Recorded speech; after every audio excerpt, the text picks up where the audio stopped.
I was born and raised in Sierra Leone, a small and very beautiful country in West Africa, a country rich both in physical resources and creative talent.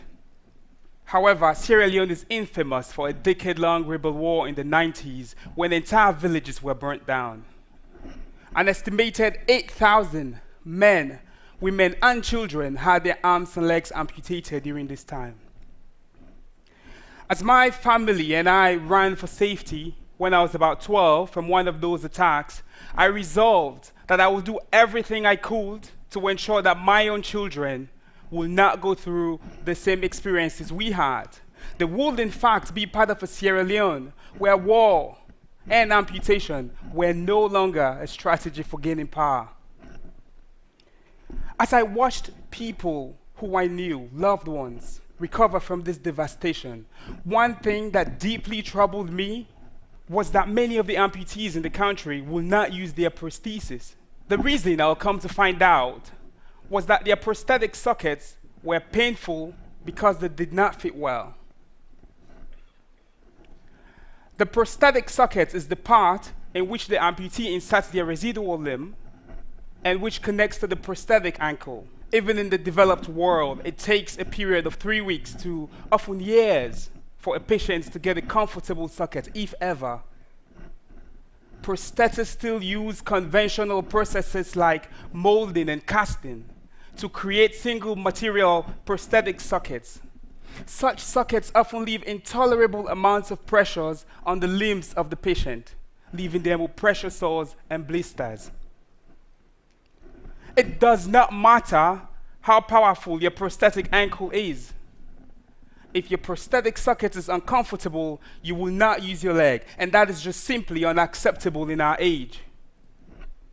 So indeed, when I met Professor Huher about 2.5 years ago, and he asked me if I knew how to solve this problem, I said no, not yet. But I would love to figure it out. And so for my PhD at the MIT Media Lab, I designed custom prosthetic sockets quickly and cheaply that are more comfortable than conventional prostheses.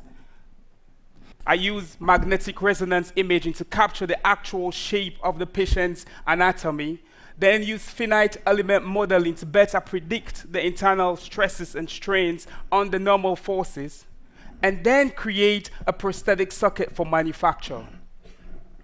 We use a 3D printer to create a multi-material prosthetic socket which relieves pressure where needed on the anatomy of the patient. In short, we're using data to make novel sockets quickly and cheaply.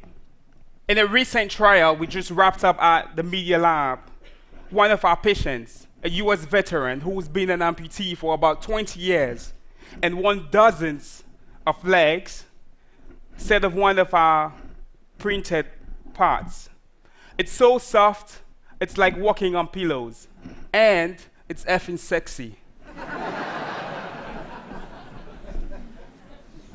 Disability in our age should not prevent anyone from living meaningful lives.